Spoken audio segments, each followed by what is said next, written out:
41 വർഷത്തെ Asia cup ടൂർണമെൻറ്റിൻ്റെ ചരിത്രത്തിലാദ്യമായി ഫൈനലിൽ ഇന്ത്യയും പാകിസ്ഥാനും ഏറ്റുമുട്ടാൻ ഒരുങ്ങുകയാണ്. നാളെയാണ് മത്സരം നടക്കുന്നത്. 1984 ഷാർജയിലാണ് ആദ്യത്തെ ഏഷ്യ കപ്പ് മത്സരം നടക്കുന്നത്. അന്ന് ശ്രീലങ്കയെ തോൽപ്പിച്ചാണ് ഇന്ത്യ ആദ്യത്തെ ചാമ്പ്യന്മാരാകുന്നത്. നാളെ നടക്കുന്ന ഫൈനൽ ഉൾപ്പെടെ ഈ ടൂർണമെൻറ്റിലെ ഇന്ത്യയുമായുള്ള തങ്ങളുടെ മൂന്നാമത്തെ പോരാട്ടത്തിന് പാകിസ്ഥാൻ തയ്യാറെടുക്കുകയാണ്. 3-ൽ അധികം ടീമുകൾ പങ്കെടുത്ത മൾട്ടിനാഷണൽ ടൂർണമെൻറ്റുകളുടെ ചരിത്രം നോക്കിയാൽ ഇന്ത്യയും പാകിസ്ഥാനും 5 തവണ ഫൈനലിൽ ഏറ്റുമുട്ടിയിട്ടുണ്ട്.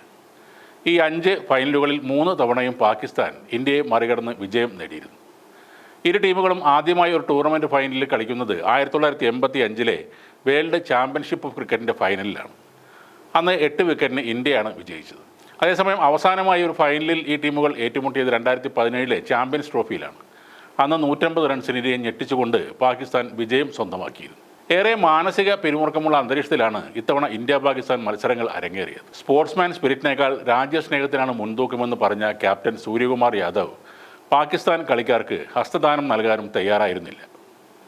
ഗ്രൂപ്പ് ഘട്ടത്തിൽ പാകിസ്ഥാനെതിരായ വിജയത്തിന് ശേഷം സൂര്യകുമാർ പഹൽഗാം പരാമർശവും നടത്തിയിരുന്നു. ഇപ്പോൾ ആ പരാമർശത്തിന് ICC പിഴ ഈടാക്കിയിട്ടുണ്ട്. എന്നാൽ ICCയുടെ ആ നടപടിക്കെതിരെ ഇന്ത്യ അപ്പീൽ നൽകിയെന്നാണ് റിപ്പോർട്ട്. പാകിസ്ഥാൻ്റെ പരാതിക്ക് പിന്നാലെയാണ് ICC സൂര്യകുമാർ യാദവിനെതിരെ നടപടി സ്വീകരിച്ചത്. ICC മാച്ച് റഫറി റിച്ചി റിച്ചാർഡ്സണാണ് ഹിയറിംഗിന് ശേഷം അന്തിമമായി തീരുമാനം എടുത്തത്. ഇന്ത്യക്കെതിരായ സൂപ്പർ 4 മത്സരത്തിലെ മോശം പെരുമാറ്റത്തിന് പാകിസ്ഥാൻ പേസർ ഹാരിസ് റൌഫിനെതിരെയും നടപടിയെടുത്തിരുന്നു. മാച്ച് ഫീയുടെ 30% പിഴ വിധിച്ചത്.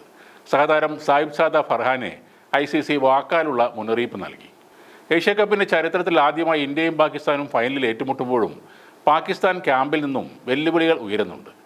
എന്നാൽ നാളെ ഇന്ത്യയെ തോൽപ്പിക്കണമെങ്കിൽ പാകിസ്ഥാന് ഭാഗ്യം കൂടെ വേണ്ടിവരും. പാകിസ്ഥാൻ താരങ്ങൾക്ക് ഹസ്തദാനം നൽകാത്ത സൂര്യകുമാറിനെ പാകിസ്ഥാൻ ആരാധകർ രൂക്ഷമായി വിമർശിക്കുമ്പോഴും ക്രിക്കറ്റ് പ്രേമികളുടെ കയ്യടി നേടുകയാണ് ഇന്ത്യൻ ക്യാപ്റ്റൻ. ഇന്നലെ ദുബായ് ഇൻ്റർനാഷണൽ ക്രിക്കറ്റ് സ്റ്റേഡിയത്തിൽ നടന്ന ഏഷ്യ കപ്പ് സൂപ്പർ 4-ലെ പോരാട്ടത്തിന് ശേഷം ഇന്ത്യൻ ക്യാപ്റ്റൻ സൂര്യകുമാർ യാദവ് ശ്രീലങ്കയുടെ ദുനിത് വെല്ലലാഗയെ ആശ്വസിപ്പിക്കുന്ന കാഴ്ച ക്രിക്കറ്റ് പ്രേമികൾ ആഘോഷമാക്കിയിരുന്നു. 22-കാരനായ വെല്ലലാഗയുടെ പിതാവ് സുരംഗ വെല്ലലാഗെ കഴിഞ്ഞ ആഴ്ചയാണ് ഹൃദയാഘാതം മൂലം മരിച്ചത്. എന്നാൽ അഫ്ഗാനിസ്ഥാനെതിരായ ആ മത്സരത്തിൽ പിതാവ് മരിച്ച വിവരം അറിയാതെയാണ് ദുനിത് ബൗൾ ചെയ്തത്.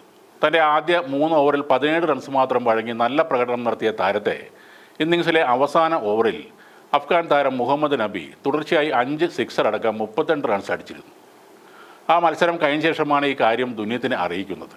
ഉടനെ നാട്ടിലേക്ക് പോയ ദുനിത് സൂപ്പർ 4 ആയപ്പോൾ ശ്രീലങ്കൻ ടീമിൽ തിരിച്ചെത്തുകയും ചെയ്തു. അയാളെയാണ് സൂര്യകുമാർ ഇന്നലെ ആശ്വസിപ്പിച്ചത്.